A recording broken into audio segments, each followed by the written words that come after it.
At ang amin nga pamimili ay nagkayayaan naman nga rito sa may Pantok Pure Gold. Dahil nga naisipan ko nga gawin nga yung 500 peso challenge. Pero bago nga iyan talagang kami muna ay nagpunta nga ng McDo dahil nga may kasama nga akong chikiting.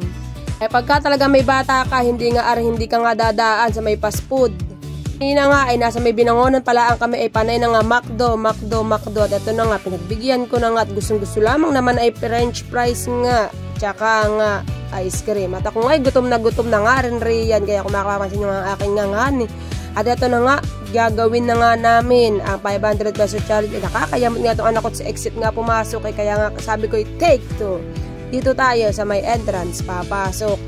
At si Bebed nga ang bida ngayon ng aking bunsong anak. Ayan, si David Israel.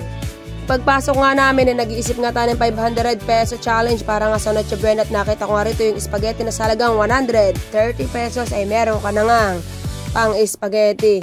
Ay kaso lamang ay nung makita ko nga area ay talaga nga namang nagbago na ang isip ko. Sabi ko kahit ano talagang mangyari, hindi nga talaga maaari yung 500 pesos na iyan na sinasabi. Kaya sabi ko, mamili na nga lang kami ng gamit nga sa bahay. At ito na nga, bumili na nga kami ng shampoo namin dahil balakas nga pagkapasashe. Kaya nga ang ginagawa ko, ito yung pupunta nga riyan, lahat na malalaki. Yung pinakamalaki lagi ang aking kinukuha. At kami nga ay nag-ikot-ikot pa riyan. Talaga nga naman itong anak ko, uhaw na. Talaga nga namang hindi pa nga na-change. Kaya ininom na nga yung tubig at siya nga doon, uhaw na. At syempre, malapit na tayo magkairon. Kaya ako ay kumuha na rin ng Charmy. Ako po talaga ay modest din, ayan. Ewan ko kung bawal magbanggit ng pero ayan, basta iba-iba ang aking ginagamit. Pero ngayon ay Charming ang aking naisipan.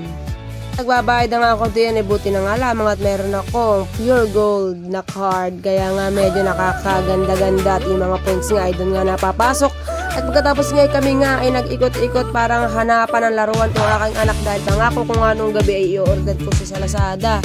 Order kaya sa Shopee o sa TikTok ay kaso nga ay nandito na nga kami sa may taas nga ng pure gold. Kaya nga bumili na nga ang aking anak. Ay talagang lalaki nga yata at ang in-order nga ay baril. At ito nga nagtitingin-tingin nga ako ng tsinelas para sa aking anak. Ay napakalakas sa tsinelas, lagi na lang nawawala ang kapaan eh.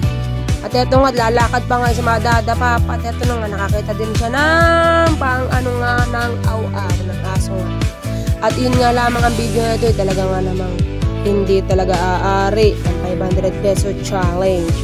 Kaya wag mo nang subukan talagang sa mahalang bilihin, hindi kasya.